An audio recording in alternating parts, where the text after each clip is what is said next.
नमस्कार दोस्तों, आज का यह वीडियो हम उस प्रश्न से आगे बढ़ाना चाहते हैं जो प्रश्न हमने शायद ही कभी अपने आप से पूछा। हम बैंक में पैसा क्यों रखते हैं? Why do we keep our money in bank accounts? शायद इसलिए क्योंकि बैंक सेफ है।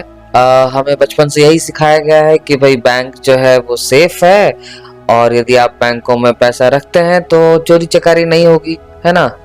डाकू चोर लुटेरे आपके घर में आकर आपसे जबरदस्ती पैसा छीन के लेके नहीं जा सकते, आपकी सेविंग्स को लूट नहीं सकते, इसीलिए आपको बैंक में पैसा रखना चाहिए। आई थिंक 50s से लेके अब तक जो है यही, मतलब एक 10-15-20 साल तक तो यही, पहले तक सबको बताया जाता था कि भाई तू बैंक में पैसा रखा कर, घर में मत रखा कर। तो रीजन भी लुट जाएगा, कोई आके चोरी कर लेगा।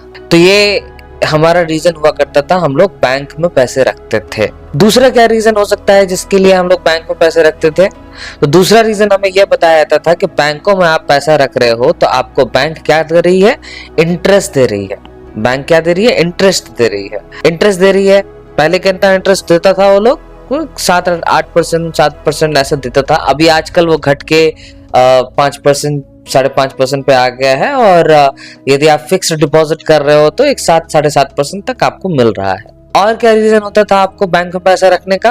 तो और रीजन हो सकते थे, जैसे कि हमें किसी को पैसे देना है, सेफली मूव करना है, ट्रांजैक्ट करना है हमें एक दूसरे से। तो ट्रांजैक्शन के लिए एक सेफ जो ट्रांजैक्शन है, हम हाथ से रियल मनी अपने हाथ से दूसरे बंदे को दूसरे हाथ में देंगे, उससे बेहतर है कि हम बैंक टू बैंक, उसका जो बैंक है और मेरा जो बैंक है, उस बैंक के अकाउंट से उस बैंक अकाउंट में हम ट्रांसफर कर देंगे। तो it is called safe transaction, safe passage of the value of the money which I am transferring against the services I have procured from the another guy। तो this is how ये service का जो आदान प्रदान हुआ और जो value का आदान प्रदान हुआ वो बैंक टू बैंक हो गया, मेरे और उसके बैंक अकाउंट में। तो ये एक सेफ तरीका हुआ मनी एक्सचेंज का। अब हम सबसे पहले इस थ्योरी को थोड़ा क्वेश्चनिंग करते हैं। सबसे पहला, बैंक में सेफ रहेगा, बैंक से लुटेगा नहीं पैसा, यही बोला जाता था हमें, राइट। पर क्या बैंक खुद भी नहीं लुटते हैं? पर क्या बैंक कभी बैंकरप्ट नहीं होता? जैसे आपने अभी रिसेंटली आपने सुना होगा यस बैंक के बारे में, आपने सुना होगा यस बैंक के बारे में, कैसे वहां पर जिनके भी डिपॉजिट्स वगैरह थे वो डूब गए, या फिर एक मिनिमम सिक्योरिटी के साथ जो भी पैसे मिलने तो मिल गए, बट बाद बाकी पैसे डूब गए। अभी के समय में, आज के डेट में, सरकार ने एक नया नया कानून लेके आया है जिसके तहत एक आपका यदि डिपॉजिट मान लीजिए 10 लाख है, 20 लाख है, व्हाटएवर इट इज, आपको 5 लाख तक तो आपका सुरक्षित है, क्योंकि वो इंश्योर्ड मनी होता है गवर्नमेंट की तरफ से कि उतना तो इंश्योरेंस हो जाएगा। यदि बैंक डूबती है तो 5 लाख तक तो आपको मिल जाएगा, लेकिन बाद बाकी पैसे आपको नहीं मिलेंगे। आपके बैंक अकाउंट में डिपॉजिट 50 लाख का होने दो, 1 करोड़ का होने दो, कितने भी पैसे का होने दो, 5 लाख तक ही मिलेंगे। और यदि आपका 5 लाख से कम है तो वेल एंड फाइन, अच्छी बात है, बच गए आप, है ना। लेकिन यदि 5 लाख से ऊपर है तो उतना पैसा आपका एक्स्ट्रा जो भी है वो चला गया, बस। अल्टीमेटली बैंक के डूबने के बाद, बैंक के टूटने के बाद आपको 5 लाख तक ही मिलेंगे। तो ये सरकार का नया अभी 2020 में 21 में उन्होंने लीगली इसको अप्रूवल, इस बिल को पास करवा लिया है। तो ये कहना कि बैंक में सेफ है पैसा, ये गलत हो जाता है, राइट। चलिए दूसरे तथ्य पर आते हैं। बैंक में इंटरेस्ट मिलता है। बैंक में क्या मिलता है? इंटरेस्ट मिलता है। बट क्या आपको पता है कि जितना पैसा बैंक में रखते हो, जैसे मान लीजिए आज जनवरी 1, 2022 है, मैंने 1000 रुपए बैंक में रखे और as per the rule bank जो है मुझे 5%, 6% तक का हमको इंटरेस्ट देगा, ठीक है। यही 1000 रुपए जो 1 साल के बाद जिसको मुझे 5%, 5.5% का जो इंटरेस्ट मिलेगा, उसके हिसाब से वो बन जाएगा 1050, 1055 रुपए, सही है। अभी थोड़ा सा सोच के देखिए कि जो वैल्यू आज यह 1000 रुपए मुझे दे रहा है, जो परचेजिंग पावर मुझे यह 1000 रुपए आज मेरे हाथ में है, यह 1 साल के बाद क्या सेम परचेजिंग पावर रहेगा मेरा 1000 रुपए का? नहीं रहेगा, राइट। 1055 रुपए का नहीं रहेगा, राइट। क्यों नहीं रहेगा? क्योंकि आपको भी पता है कि जो इन्फ्लेशन अभी सरकार आपको दिखा रही है, जो इन्फ्लेशन सरकार या विश्व की व्यवस्था जो फाइनेंशियल सिस्टम है वो जो आपको दिखा रही है 9%, 8-9% का जो इन्फ्लेशन रेट जो दिखा रही है, ये इन रियलिटी कहीं ज्यादा है, कहीं ज्यादा है। कैसे? तो कैसे हम जानेंगे कि भाई रियल इन्फ्लेशन क्या है? भाई मैं तो ये मानता हूं कि भाई real inflation must come from the commodities what we purchase on a daily basis. For example petrol हो गया, गैस हो गया, हम इन्हीं सब की बातें करेंगे क्योंकि यही हमारे रेगुलर यूज के लिए है भाई, है ना। तो जब हम इन कमोडिटीज के रेट्स की बात करेंगे तो आपको पता चलेगा कि पिछले कई सालों से यह चल रहा है कि हर साल जो कीमतें हैं वो आपको 15 से 20% बढ़ रही है। कभी आपने अपने स्कूल का बच्चों के स्कूल के एजुकेशन का जो बिल है, आपको जो मंथ ईयरली आप बिल जब भरते हैं, आप एक बार ट्राई कीजिए, पिछले 5 साल का जो है आप बिल निकालिए और एक बार चेक कीजिए कि आपको किस रेट से आपके स्कूल ने, प्राइवेट स्कूल ने आपको चार्ज किया है।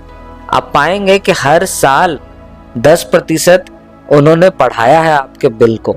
चाहे आप इलेक्ट्रिसिटी की बात करो, चाहे आप ट्यूशन फी की बात करो, चाहे आप आलू की बात करो, प्याज की बात करो, पेट्रोल की बात करो, गैस की बात करो, हर जगह 15 से 20% का इन्फ्लेशन रहा है।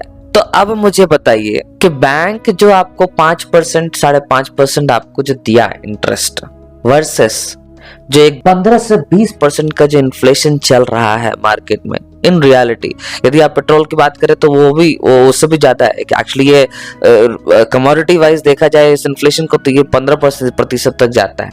खैर, तो 15%, चलिए 12 मान लेते हैं, 11 मान लेते हैं, 10 मान लेते हैं। 10 के हिसाब से भी अब आप सोचेंगे तो आपको जो इंटरेस्ट मिल रहा है बैंक में, क्योंकि हमें तो यही सिखाया गया भाई कि बैंक जो है आपको इंटरेस्ट देती है, इसीलिए आपको बैंक में पैसे रखने चाहिए, है ना।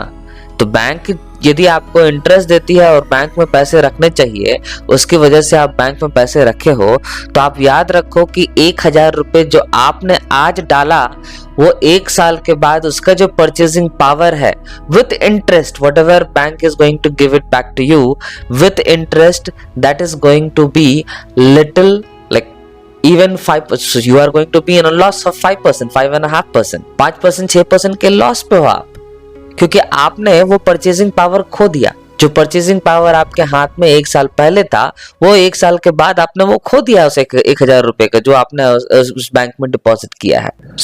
तो फाइनेंशियली यदि देखा जाए और इन्वेस्टमेंट के पर्पज से देखा जाए और वेल्थ के पर्पज से देखा जाए, तो बैंक में पैसा रखना is not a good choice, is not a good choice. ये तो हो गया दूसरा तथ्य। चलिए तीसरे तथ्य के ऊपर आते हैं जिसके तहत हम लोग बैंक में पैसा रखते हैं। तीसरा तथ्य क्या कहता है? बैंक में पैसा रखने से आपका जो ट्रांजैक्शन है वो बहुत ही इजी हो जाता है, राइट। आपका जो ट्रांजैक्शन है एक अकाउंट से दूसरे अकाउंट, आपको real money you need not to carry. आप लाख रुपए ट्रांजैक्ट करना चाहते हो तो आप एक हाथ में लेके दूसरे हाथ में दे रहे हो, है ना, वो देने की जरूरत नहीं पड़ेगी। ट्रांजैक्शन बहुत ही इजी हो जाएगा। आप ऑनलाइन जाकर ट्रांजैक्ट कर सकते हो या नहीं तो चेक के माध्यम से किसी को पैसे दे सकते हो, वगैरह वगैरह। यही हम लोगों को बताया गया है। मतलब बैंक में पैसा रखने के यही 3 कारण थे ना।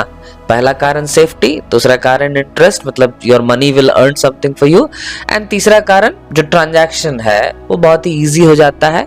यहाँ से आप कहीं पर भी किसी को भी पैसे भेज सकते हैं। यदि हम इस तीसरे तथ्य को देखें, इस तीसरे बेनिफिट को देखें कि ट्रांजैक्शन हो सकता है, क्या आपने क्रिप्टो करेंसी के बारे में सुना है?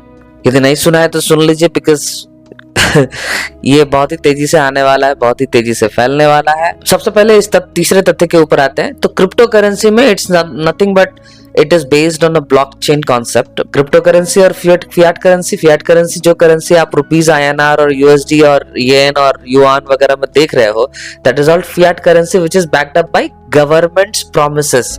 गवर्नमेंट के प्रॉमिसेस के आधार पर उनको बैकअप किया गया है, ठीक है, इसीलिए उनको फियाट मनी कहा गया। और ये crypto currency it is based on the blockchain concept and has hashing technology, based on the hashing technology, जिसके वजह से ये लोग इसको क्रिप्टो करेंसी बोलते हैं, it's a kind of a community currency, आप इसको मान लो। जैसे एक गांव में यदि 100 आदमी है, 100 आदमी ने सोचा कि चलो भाई ये रुपये को टकेलो, रुपये करेंसी को हम यूज ही नहीं करेंगे, हम काम करेंगे, हम अपना मान लीजिए हमारे गांव का नाम है विलेज, तो हम वी करेंसी, वी कॉइन बोल के एक नया हम करेंसी खोलेंगे और हम लोग अपने अंदर जितने भी सर्विसेज है एक दूसरे के साथ, हम उन सर्विसेज का ट्रांजैक्शन जो है इस वी कॉइन के बेसिस पे ही करेंगे। और ये वी कॉइन जो है किसी एक बंदे को पकड़ के, ब्लॉकचेन डेवलपर को पकड़ के, चलो भाई तुम डेवलप करो वी कॉइन बोल के, वो वी कॉइन आपको डेवलप कर देगा। अब आपके कम्युनिटी का, उस गांव के कम्युनिटी का करेंसी क्या बन जाएगा?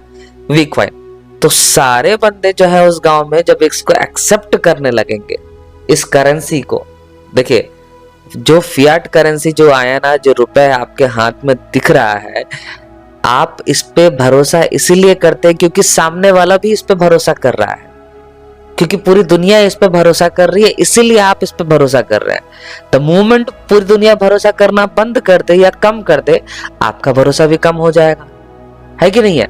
तो इसीलिए जब हम क्रिप्टो करेंसी की बात करते हैं तो ये भी एक तरह का डिजिटल करेंसी ही है। आप और आपके गांव के साथी लोग सबको एक साथ यदि भरोसा स्टार्ट कर दे करना इस करेंसी के ऊपर, तो क्या होगा?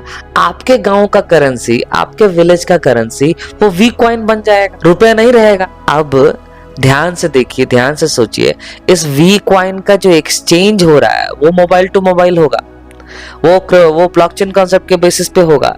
क्या उसमें बैंक इंटरमीडियरी बनकर आपसे कोई ट्रांजैक्शन फी ले सकती है? नहीं ले सकती है। कोई गवर्नमेंट आके आपको उसके ऊपर टैक्सिंग कर सकता है? नहीं कर सकता है। क्यों? क्योंकि गवर्नमेंट का तो फियाट करेंसी है, दैट इज INR, रुपए है। लेकिन क्या आप एक दूसरे के बीच में, अपने ही लोगों के बीच में, एक कम्युनिटी के बीच में, क्या आप अपने सर्विसेज का आदान प्रदान अपने द्वारा निर्मित एक वी कॉइन से कर सकते हैं? हाँ, बिल्कुल कर सकते हैं, बशर्ते यदि आपकी पूरी कम्युनिटी को एक साथ उस वी कॉइन पे भरोसा हो, उस पूरी कम्युनिटी को उस वी कॉइन पे भरोसा हो, और जिसके तहत उसका वैल्यू भी धीरे धीरे बढ़ते जाएगा। तो ना तो आपको फियाट करेंसी के ऊपर डिपेंडेंट रहने की जरूरत है, ना ही आपको बैंक जैसे इंटरमीडिएट्स की जरूरत है, ना ही आपको गवर्नमेंट की जरूरत है, क्योंकि आप अपने ही कम्युनिटी में उस वी कॉइन को चलाकर आप अपने ही बीच में हर तरह के सर्विसेज का आदान प्रदान कर सकते हैं। लेकिन वो हो गई कम्युनिटी की बात।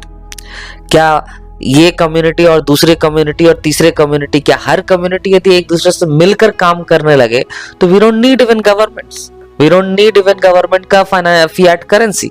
तो खैर, आज मैं इसी तरह के छोटे से टॉपिक को लेके आया था कि क्या बैंक में पैसा रखना इतना ही जरूरी है? मुझे लगता है नहीं। जो हमें बताया गया था कि हम बैंक में पैसे क्यों रखने चाहिए, क्या उसका कोई ऑल्टरनेटिव आज की डेट में नहीं है?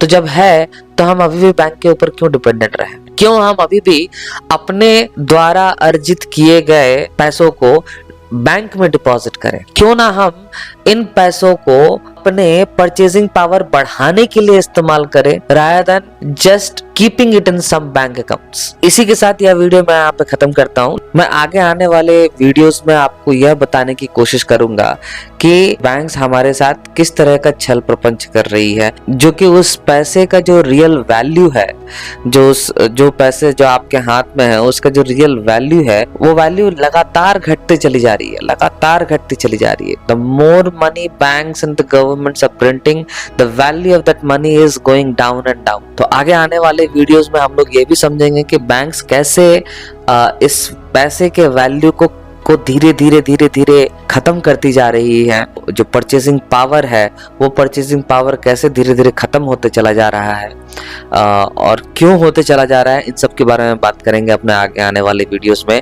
और कैसे इसमें पॉलिटिकल फैमिलीज और जो वर्ल्ड इकोनॉमिक फोरम हुआ, वर्ल्ड बैंक हुआ, या एक बहुत जो एक बड़ा स्कैम जो 2-3 साल से चला आ रहा है, ये सभी को हम लोग उजागर करेंगे अपने आने वाले वीडियोस में, और समझेंगे कि ये पैसा जो आज आपके हाथ में जो दिख रहा है, केवल और केवल एक नंबर है, which is just showing up in your bank accounts, that's it.